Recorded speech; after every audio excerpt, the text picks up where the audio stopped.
everybody. I'm Alana, one of the mods over at O.A.T.S.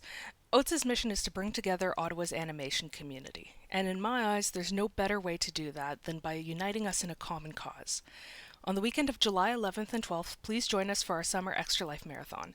Together, we will be raising funds for the Children's Hospital of Eastern Ontario in the best way possible. By playing games. And you can either help by donating or joining our team. You can find our team at this URL.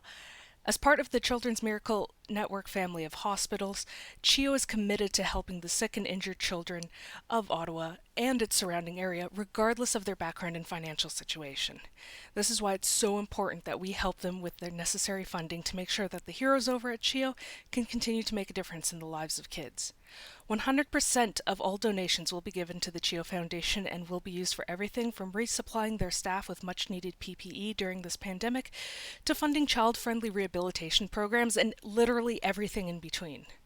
Last year alone, 50,000 gamers raised $14 million through Extra Life for Children's Miracle Network hospitals in Canada, the United States, and Puerto Rico.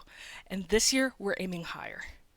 And if you're still wondering what the heck Extra Life is, well, I'm going to hand it over to the pros. But before I do, I just want you to remember, it's not game over.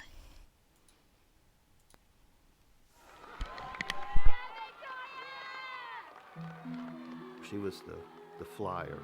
She's the one that they would, get and throw into the air.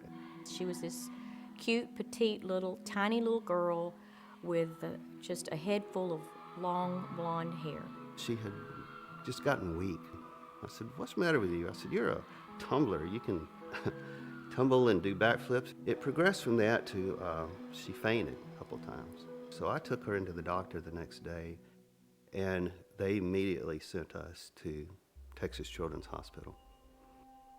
Victoria was diagnosed at the age of 11 and a half with acute lymphoblastic leukemia. First time I met Victoria, we were doing a radiothon at a radio station in Houston, Texas. She was very full of energy and was already considered a long-term survivor of leukemia. At the end of 2.5 years, when Victoria's treatment was over, they performed another spinal tap and a bone marrow test. She relapsed again.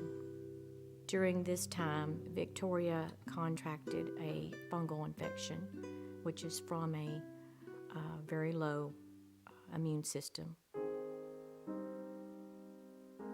I asked her what she wanted for Christmas, and she said, "I'd really just like to get out of this hospital and go see Christmas lights. Christmas lights are something my family and I go see together all the time, and I can't even leave to go see Christmas lights." And after about 10 minutes, we rolled back upstairs to her room, and we had our picture made in front of a little Christmas tree. And I said goodbye.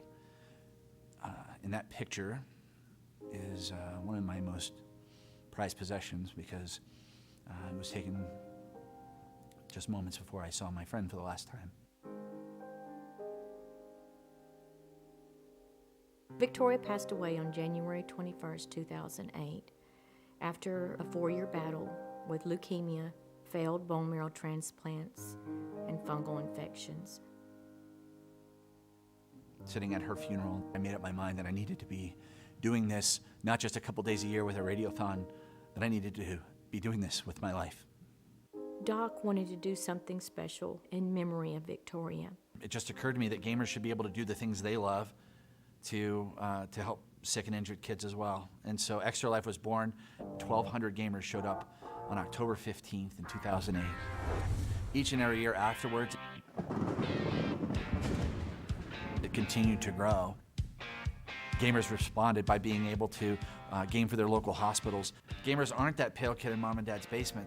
They're mom and dads, they're aunts and uncles. A young child to an older adult, anyone could be involved in Extra Life. The funds that Extra Lifers raise can go to a variety of purposes in the local area at the local hospital. It might buy an isolette for a baby that is born the size of a cell phone and has to fight for its life.